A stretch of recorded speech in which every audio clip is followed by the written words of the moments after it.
Your ball goes to the right of where you want, then this video is for you. And we find that no matter the skill level, every category or skill level of golfer is challenged to some extent with the ball going to the right. But we also find that the average amateur, we'll call it handicaps of 12 and above, will battle with a ball that's slicing off to the right for a different reason than an advanced golfer. So in this video, we're going to give you some solutions if you're a 12 or above, and some solutions, or a solution, if you're a 12 below. Yeah, I think that as coaches, we've been coaching long enough. We've seen enough balls go to the right that over time we start to generate kind of this playbook. All right, here's some plays that I know if I can, a cue that if I can give this person, I know that face is going to be more closed, right? Right. And some of those plays, in our experience, have a higher success rate than other ones do. For sure. So let's go through maybe some of the more successful plays that we've called. Definitely, but before we get there, I think it's important for those that don't already understand why their ball is going to the right to have that baseline understanding of, okay, I'm standing up to it and I don't want my ball to curve off to right field or a crop dusting slice into the right trees, but here's why that happens. Yeah, so on the most, to make a very general basic level, 10,000 foot, this is exactly. There are certainly other considerations, but the fundamental truth is that that face is pointed to the right at impact of where you want it to go. So the instructions that that club is giving to that ball with that open face is, it's going to probably curve further right than what you prefer, right? Correct. Now there's path considerations to make, but we want to keep this as simple as we can.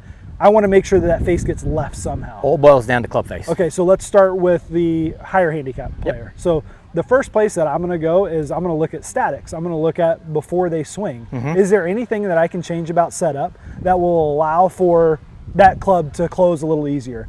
And usually the first place that I look at for this type of player is the left-hand grip. Now, sure, I would want to make it stronger or weaker, right? But more than anything, I want to position where it is in the fingers. I would love for the grip to fall a little further in these fingers than into the palm. So our checkpoint is this heel pad right here, where you can even see a little bit of the wear on Cam's glove, is going to fall right on top of that. So that gets the grip in the fingers, and for a couple reasons. One, it gives us a little bit more range of motion with our wrist to where we can.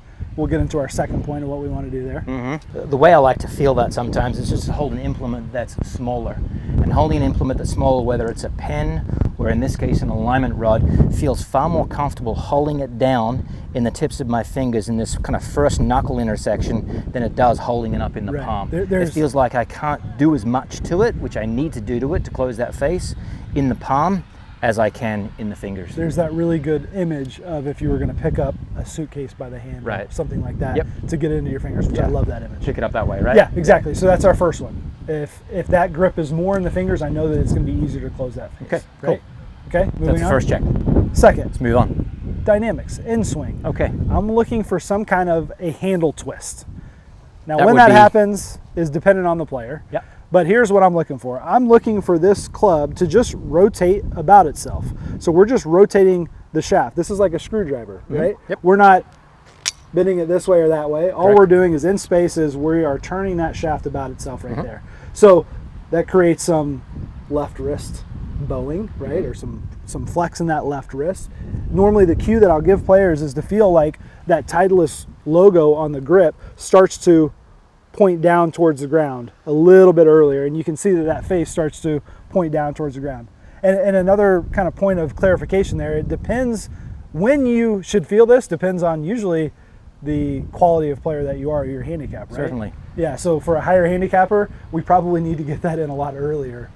Maybe even a backswing cue. Right? That was my point of clarification. Is this downswing or a backswing? I would say it depends. Yeah. Right. So let's go through the version of that for a backswing. So go set up and give me like left arm parallel in the backswing. Got fingers, grip in the fingers, and I've got a left arm parallel. Yeah. So that I'm going to give you that same glove cue. So that logo on the Titleist on your glove, I'm going to want you to turn that towards that down the line camera. I feel the face turning back towards that camera. And back to our first point, the only way that you can do that is with that grip more in your fingers, right? Correct, so that's why we started with the static position first. A training aid that we'll use a lot. We use our Total Golf Trainer. This can give us feedback, because without a coach there, it's kind of hard to know if you're doing this correctly, right?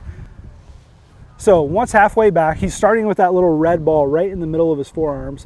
And then as he goes back, I'm gonna want it to get on the other side of his forearm. That requires a ton of this left wrist bowing right here. You can see that tieless grip start to show up on the camera. Yeah, I'm taking it from my wrist cupped. I can actually feel the wrist cup there, and now I feel almost like a bowing, but I'm feeling it actually through my right hand. Yeah. And for the viewers out there, is that okay if they cue in a For sure. different way? Now, I do have a cautionary point. The one way that I wouldn't want them to feel this handle twist, and what I think you'll agree we see a lot of, is we start to see a lot of maybe right arm, the arms extending or losing these angles to do this. And it's really important to note we're just isolating the movement of this wrist. We're just twisting that handle, again, like a screwdriver, instead of adding any other motion to it. Cool.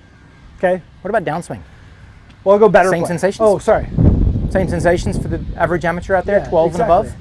Yeah. I think when I'm trying to give somebody this cue, Cameron, I'm trying to determine, one, I know that this closes the face. There's no doubt that it does.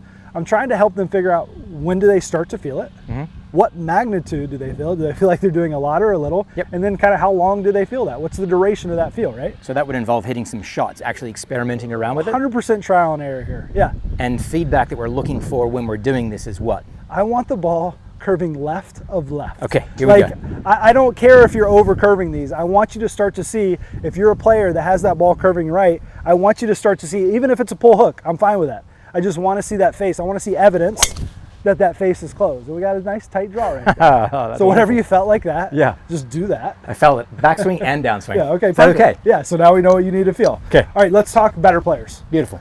Now, this is a really careful cautionary point. We would not really give this to a higher handicap, because I would say that in my experience, I would see that whenever we in downswing create a lot of lag, right? So better player error, right? Ton of this angle between the lead arm and this shaft right here, that's usually accompanied by some of the opposite movement in that wrist, yeah, right? extension. We get this extension in the wrist right here. The face can tend to open up a little bit. Yep. And then there's some sequencing things to that too, because now I've created all this angle. Eventually I'm gonna have to let it out. Yeah. And if I'm late letting out that angle, I start to deliver some shaft lean and I've got the face pointed too far right. Not very common for a higher handicapper, but certainly an issue that I see a lot of. Anytime a good player says, I'm missing him to the right, it's one of the first things that I would look at. Yeah. What's the play that you called in? So I'm going to use this same Total Golf Trainer right here to help you out with this. I straightened it out from where it was before when we were working on the twist. Okay. Go ahead and take it to the top of your swing. Yep. So now that you're in that top of the swing position, I want you to feel like you're going to let out some of these angles.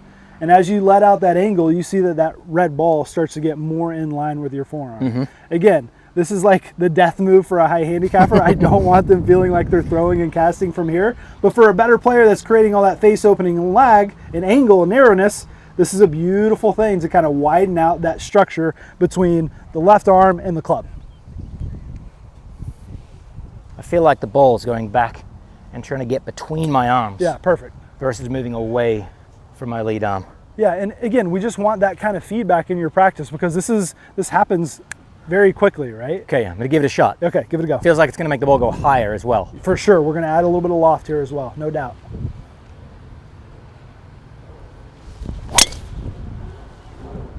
Very nice draw, a little low on the club face, so I didn't get the loft I anticipated, but I certainly felt that arc width get really wide really early. Yeah, so no matter what kind of player that we have, what kind of handicap or ability level, we've got all sorts of different ways plays that we can call that will close the face. So if you see the ball curving right, the most simple, basic, fundamental thing that you need to do is figure out a way to close the face, and you can use one of those solutions to get the ball curving left.